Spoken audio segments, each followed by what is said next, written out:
I've coached clients to IFBB and Natural Pro Cards, to national and world records in powerlifting, as well as professional athletes, Olympic game athletes, and CrossFit Games athletes. In today's video, I want to share 3 stretches that can help you prepare for lower body workouts to help mitigate lower back or knee pain.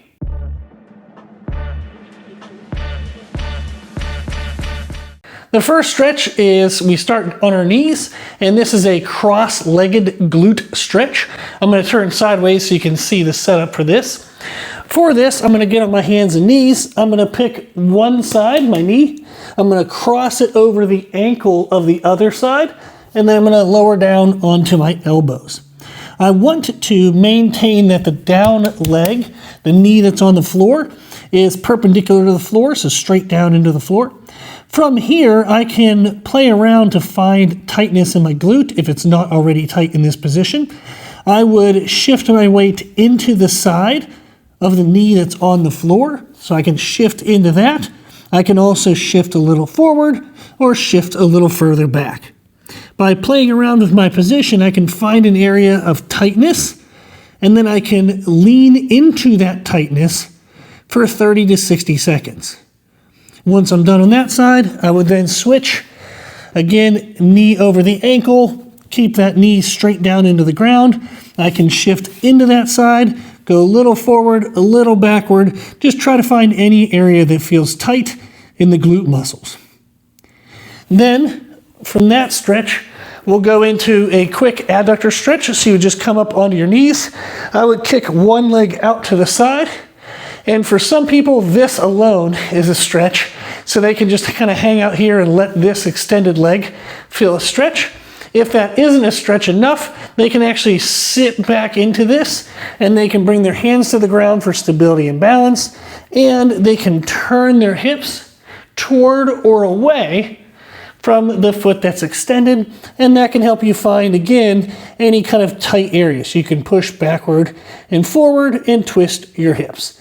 Once you find an area that's tight, you can hang out there for 30 to 60 seconds. Once you're done on that side, we switch sides. Again, you can go forward, backward.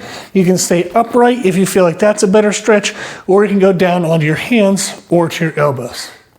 The third stretch we'll use is a standing couch stretch. I do prefer this in the standing variation because it's less pressure on the knee of the leg that's being stretched. So we have some type of roll pad that you would have around your mid-thigh height. You could also just set a barbell across a rack, slide a foam roller. If you have a hollow foam roller over that, that would work as well. With this, we're going to kick the leg back that we want to stretch. And in this position alone, most people are going to feel a stretch through their hip flexor and the quadriceps. If I need to stretch into this more to find tightness, I would bring my hips further back towards my feet. I can push back into that, and I can also turn away. If I do the push back and turn away, that'll help me find something that's tight in that area. And then again, I would just kind of hang out for 30 to 60 seconds. Once I'm done with that side, we would switch sides. Again, we kind of lean back into the hip, and you can turn away if you want to help provide extra stretch. Some people may not have access for a standing version, so this is a typical version of a couch stretch. You're going to put your back foot on something. I just have a single squat stand here for split squats on our Squat Pro.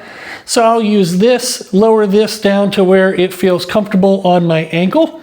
And then I want to get into that same position where I can heat my hips back towards that foot, and I can even twist away to provide an extra stretch.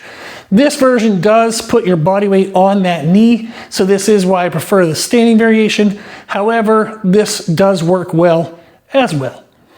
So those are 3 movements that you can use to prepare yourself before lower body movements. If you don't want to do a static stretch, you can do slight pulses in and out of the stretch position. And again, you would do that for 30 to 60 seconds in each stretch. If you have any questions or you want to make any requests for future videos, just let us know in the comment section below. If you're interested in virtual or in-person training, you can also let us know in the comment section below, or learn more about us on our website at www.c3method.com.